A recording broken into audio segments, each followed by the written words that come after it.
Hello दोस्तों, फिर से स्वागत है आपका मेरे एक और नए ब्लॉग गौरव शर्मा 04 में। और आज हम पहुंच चुके हैं थल, और जो हमारा सफ़र शुरू होगा थल से। और इस समय हूँ मैं रामगंगा के ऊपर, और मैं आपको भी दिखाता हूँ कि कैसा है व्यू रामगंगा का।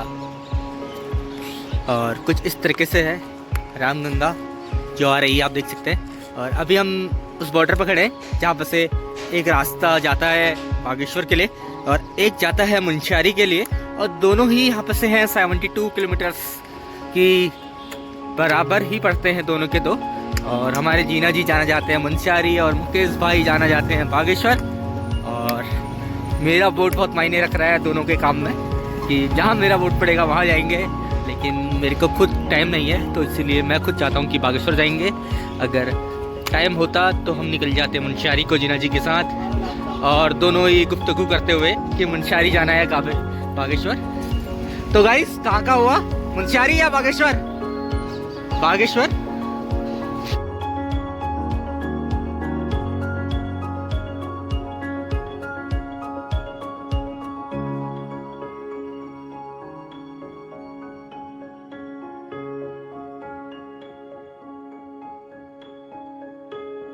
तो दोस्तों, अपना तो है खाना रेडी, पहाड़ी चना और चावल, और हमारे मुगेदा जीना जी ले रहे हैं बुढ़वे का मजा। दोस्तों, अपने हो चुके हैं भोजन, अब भोजन के बाद और अब हम लोग जा रहे हैं चकौड़ी। और मुकेश भाई और जीना जी हैं स्कूटी पे और मैं बाइक पे कर रहा हूँ के लिए राइड। तो चलते हैं, सीधे मिलते हैं अब आपको सीधे चकौड़ी में। और मेरे दोनों पार्टनर मुझसे पहले आगे पहुंच चुके हैं, और अब आपको दिखाएंगे हम पंचाचूली पीक यहाँ से पूरी कितनी सुंदर है। और मैं भी सीढ़ियों से ऊपर चढ़ जाता हूँ जल्दी जल्दी, क्योंकि लेट ना हो जाए कहीं। और ठीक सामने आप मेरे देख रहे होंगे पंचाचूली पीक पूरी, क्या सुंदर नज़ारा है।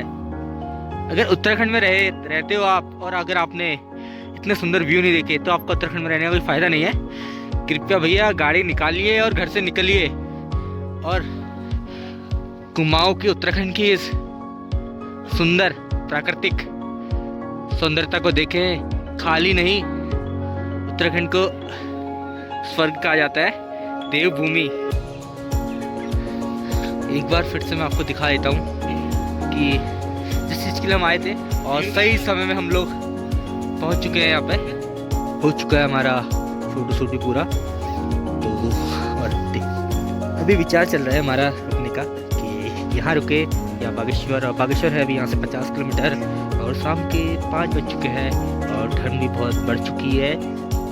सफ़र करना मतलब ठंड को दावत देना है। देखते हैं क्या विचार बनता है कि यहीं आज का स्टे रहेगा या कि फिर हम लोग आगे बढ़ेंगे। और फाइनली हमारा हो चुका है रूम डन 005, और आपको ले चलते हैं हम सीधे रूम की तरफ। और ये हमारा रूम है, और आपको रूम के बाहर से दिखाएंगे हम अपना व्यू। और ठीक सामने आप देख सकते हैं पंचाचूली पीक हमारे ठीक सामने है। और कल का जो सुबह का मॉर्निंग व्यू होगा सबसे तगड़ा रहेगा वो, और उसके लिए आप रहे तैयार देखने के लिए सिर्फ कुछ ही देर बाद।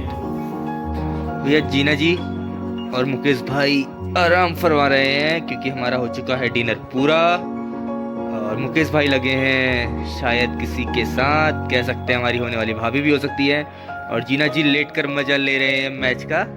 और आप देख सकते हैं हम देख रहे थे मैच, और इसी के साथ रिंकू सिंह का बेहतरीन 6, और सूर्य कुमार यादव की जो है कि होने वाली है यहाँ पे सेंचुरी। और आप भी लो मैच का मजा, और हम भी लेते हैं मैच का मजा, और मिलेंगे सुबह। तब तक के लिए good night. Hello guys, good morning. और हो चुकी है हमारी एक शानदार सुबह, और आप ठीक देख रहे होंगे पंचाचूली पीक आपको ठीक सामने दिखाई दे रही होगी, और जो सूरज की लालिमा पड़ रही है बर्फ़ की चादरों पे, आप देख रहे होंगे किस तरीके से एक शानदार दृश्य आपके सामने। खूबसूरती। मुकेश भाई उठ चुके हैं, और जीना जी की गुड मॉर्निंग जो है कि वो थोड़ा लेट होती है, क्योंकि ये जीना जी उठेंगे आराम से, क्योंकि ये लेट नाइट शिफ्ट में थे। कल 2 बजे तक का इनकी ड्यूटी थी। हम मुकेश जी और मैं विल्ले इस शानदार सुबह का आनंद लेते हुए गाइस चलते हैं अब रूम से बाहर, और आपको दिखाते हैं एक शानदार नज़ारा। और शानदार व्यू देखने के लिए आप रेडी रहिए। ये है मॉर्निंग का एक शानदार नज़ारा और आप देख सकते हैं क्या सुंदर सुबह है पहाड़ों की। और अब समय हो चुका है अपने इस रूम को अलविदा कहने का। और जीना जी नाराज है हमारे इस ब्लॉगिंग से। और अब पहले हम लोग जा रहे हैं सीधे कहाँ दोस्तों, जो आप ठीक सामने पीक दिख रहे हैं ये है पंचाचूली पीक। और इसके बाद पड़ता है नंदा कोट। और जो आपको सबसे हाइट में ऊपर दिख रहा है वो है नंदा देवी पीक। और यहाँ पर से हमें पूरी 3 पीकें दिख रही है, नंदा देवी, नंदा कोट और पंचाचूली पीक। क्या सुंदर नज़ारा है। कल मैंने आपको जब पीछे बताया था तो मुझे जानकारी नहीं थी, तो अभी मैंने जानकारी ली, इसलिए मैं आपको इसकी पूरी डिटेल बता रहा हूँ। और अगर आप मुनस्यारी जाएंगे तो मुनस्यारी से भी आपको यही पिक दिखती है और आप कौसानी से भी आपको यही पिक दिखेगी। अगर आपको ये पिक देखनी है तो आप मुनस्यारी, चौकड़ी, कौसानी कहीं भी जा सकते हैं इसे देखने के लिए। पंचाचूली पिक तो आपको हर जगह से दिख जाएगी। नंदा कोट और नंदा देवी आपको शायद मुनस्यारी से नहीं दिखती है मेरे ख्याल से। अब समय हो चुका है चौकड़ी को अलविदा कहने का। और जीना जी ने अपनी बाइक कर ली है रेडी और फिर भाई अभी नहीं आए हैं बाहर। तो दोस्तों चलते हैं आगे और जो पड़ता है रूट में और आपको भी दिखाते हैं। अब जा रहे हैं हम बागेश्वर की तरफ। हम सीधे जा रहे हैं मुकेश भाई का जो काम है उनका वो निपटाने। और मुझे जो काम था वो मैं पूरा कर चुका हूँ। और आप ठीक नीचे देख रहे होंगे सरयू नदी। और सरयू नदी को हम पार करते हुए और एक सुंदर सा नज़ारा आई लव बागेश्वर का आपको दिखाई दे रहा होगा टैग ठीक सामने।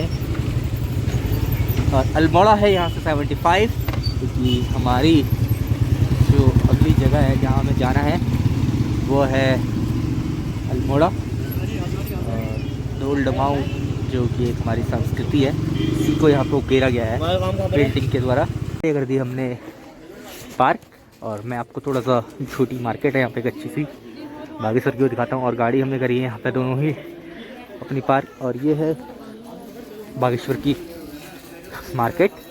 और अभी हम लोग जा रहे हैं बैजनाथ बागनाथ बाबा के दर्शन करने।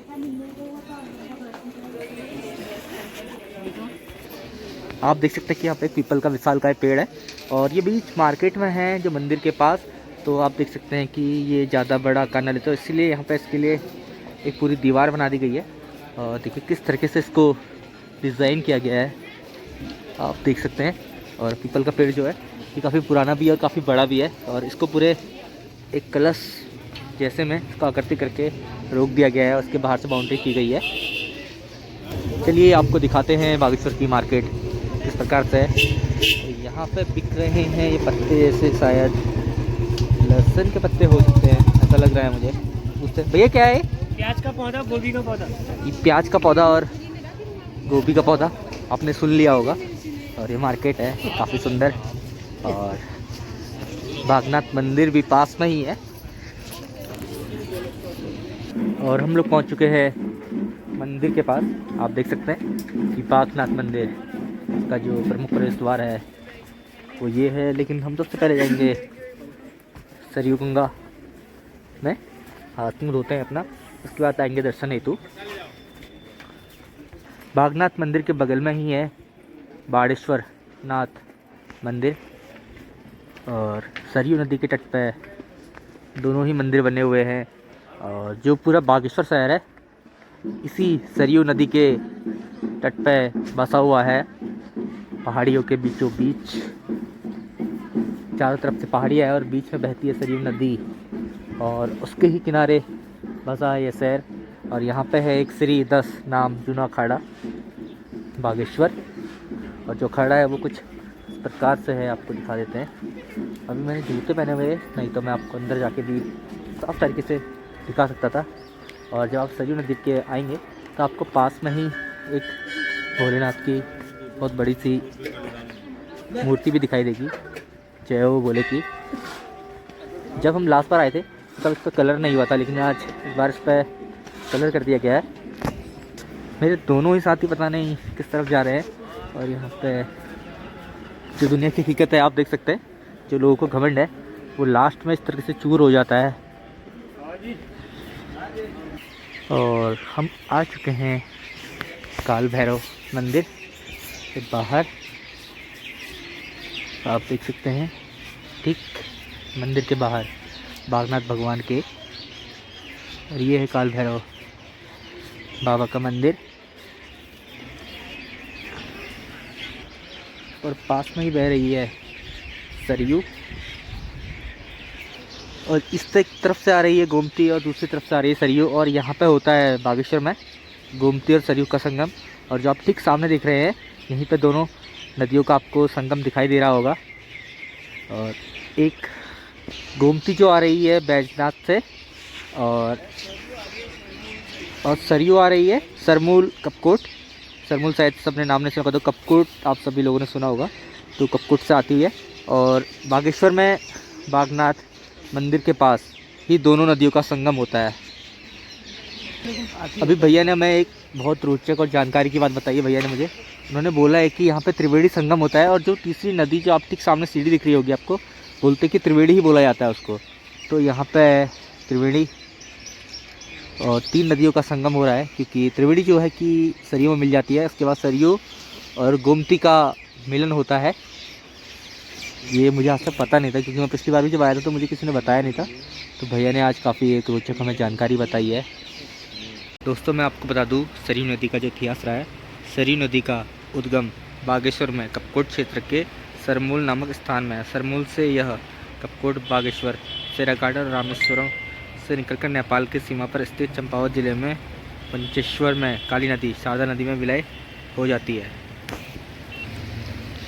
वैसे तो धार्मिक ग्रंथों के अनुसार जिस प्रकार गंगा नदी को भागीरथ धरती पर लाए थे, उसी प्रकार सरयू नदी को भी धरती पर लाया गया था। भगवान विष्णु की मानस पुत्री सरयू नदी को धरती पर लाने का श्रेय ब्रह्म ऋषि वशिष्ठ को जाता है। सामने देख रहे होंगे ये है चंडिका माता मंदिर, और एक इधर ठीक छोटी में आपको दिख रहा होगा नीलेश्वर, और तीसरा जो यहाँ पे दूरी में है कुकड़ी मैया कहा जाता है। उसकी दूरी जो है कि कम से कम ऐसे 5-6 किलोमीटर की दूरी बता रहे हैं। 2 घंटे का रास्ता है, पैदल ट्रैक है।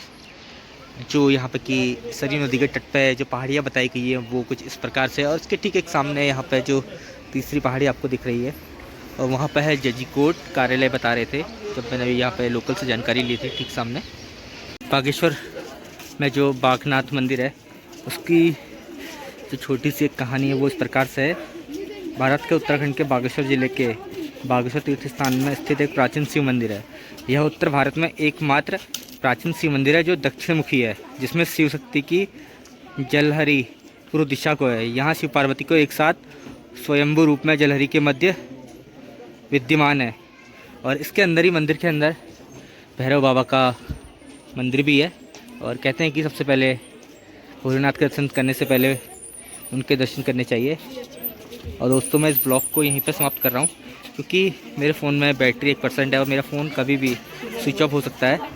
और इसी के साथ इस ब्लॉग को यहीं पर करते हैं समाप्त। और जो बागेश्वर की हमारा जो यात्रा थी वो भी आपके साथ यहीं पर समाप्त होती है। तो like, comment, share and subscribe करना ना भूले, और